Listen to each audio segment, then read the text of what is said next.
Well, the Wolf-PAC mission that was described so wonderfully today is all about getting dark money out of politics.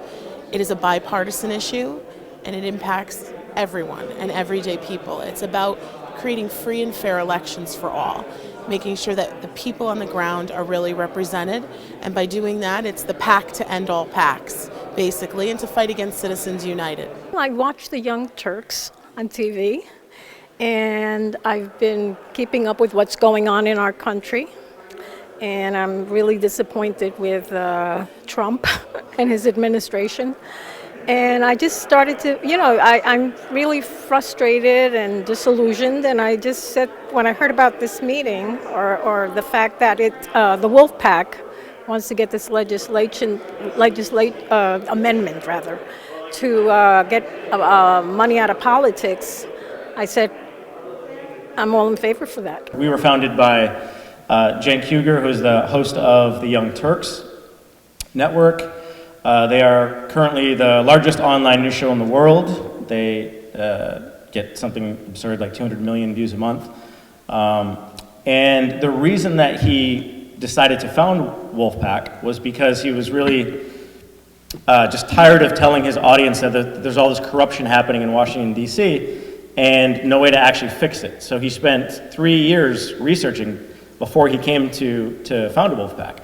He went to all the groups out there working on the issue of big money pouring into our elections. He went to conventions, conferences, and really he found two things in that time. One was we definitely need an amendment to fix this problem for the long run. It's the only thing that's going to go above our runaway Supreme Court and not be basically dependent on who's sitting on the bench. So he also found that most amendments, more than half, have started this way at the state level, with the states calling for a convention for a specific purpose, and then Congress reacting to that and proposing an amendment themselves.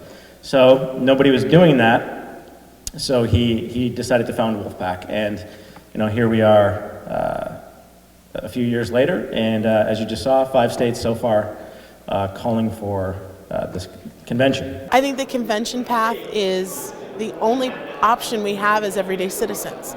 I think that that's the only way that I can be effective on the ground. I'm not a federally elected leader. My federally elected leaders, I believe, would support this.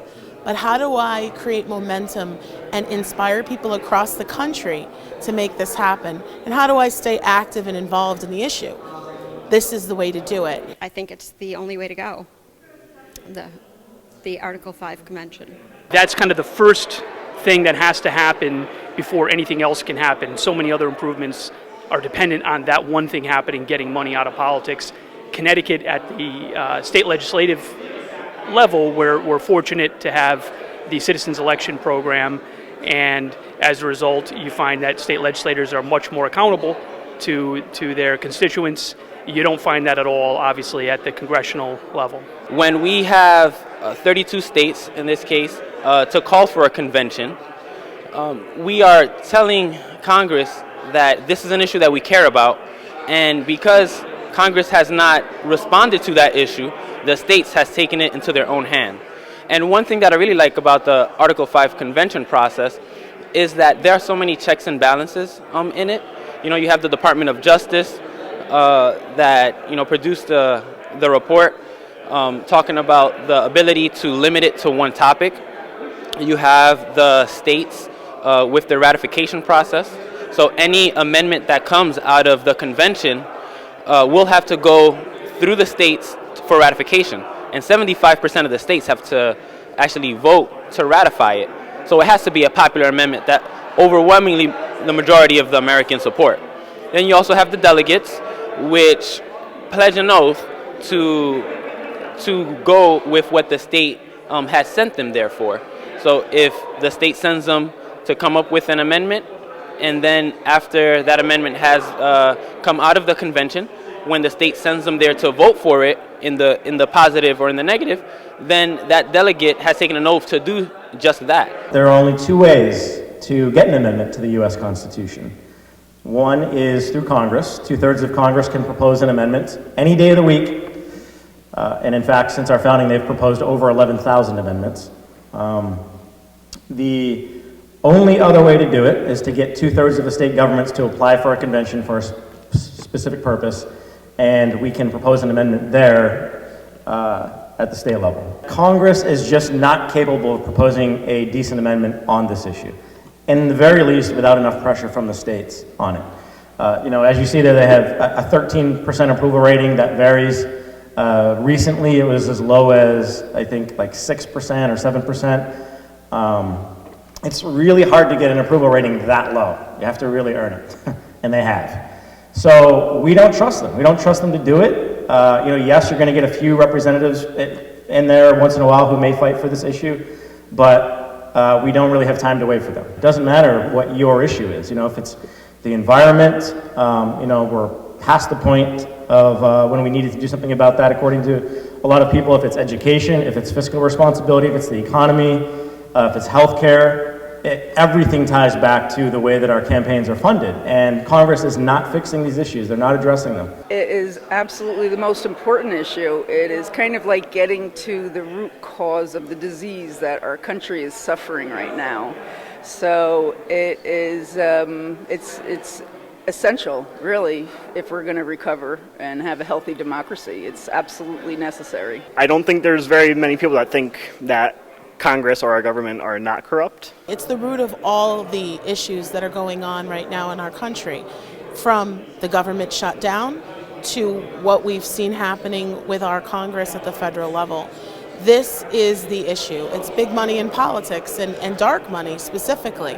Not knowing who these funders are and not knowing why people are voting against the interests of everyday Americans. People who are not as aware or informed get taken advantage of. It becomes a government for the rich, and it becomes all about self-interest. It just waters down our democracy or robs us of it. You've noticing that there are polls that the American people overwhelmingly, favor. Something, for example, like importing pharmaceuticals from Canada, right? There was a Kaiser poll that showed that there was 70% favorability from Americans. But last year, 2017, we saw that legislation introduced at the federal level with bipartisan support didn't pass. And when you look at that, you start looking at the no votes. Why is that happening?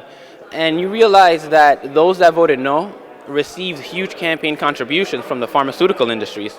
So then that really ties into the fact that the politicians aren't really representing the people. Our voices aren't heard anymore, and they're really representing the interests of those who could fund their campaigns and who are spending money on lobbying for their issues, as opposed to a one-person, one-vote system. Right after we passed Vermont as our first state in 2014, Patrick Leahy was the chair of the Senate Judiciary Committee at the time, and he had an amendment that dealt with Citizens United in his committee for about a year, and he never gave it a hearing. And 3 weeks after we passed the convention call in Vermont, he held hearings. And they interviewed him and asked him, well, why now? Why are you all of a sudden holding hearings? He quoted the fact that his home state, Vermont, had called for a convention on this issue as to why he felt the urgency. If you really think about it, this issue being the most populist, bipartisan issue that there is out there, up to 96% of Americans, the fact that only 5 states are demanding an amendment doesn't quite match up. So we really feel that we need to get that pile for a free and fair election system much higher than just 5 states. We believe we can do it. It's our federal Congress that is just no longer representing the people. In fact, it's been proven, right? The Princeton study that came out is the one that people talk about the most, that shows there is literally zero correlation between what the American people wanted for legislation that was passed in the last 3 decades and what the people wanted. There's no correlation between that, but there was a strong correlation between what the very wealthy elite and special interests wanted and what Congress passed.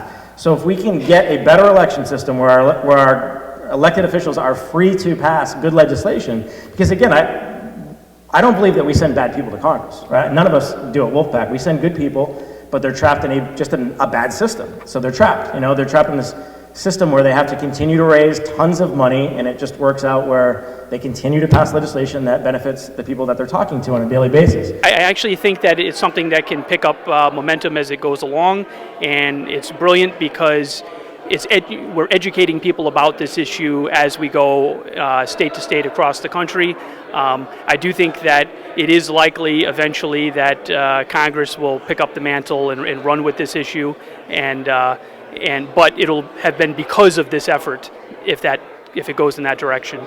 You create the momentum at the state level, getting people excited, adding states to the board, and then hopefully the federal government takes an interest because they see it as a very populist issue already, but we need to feel it from the ground. If people don't feel that from the ground, there won't be any change, just like the women's movement for suffrage and black movements in the Harlem Renaissance into the civil rights movement.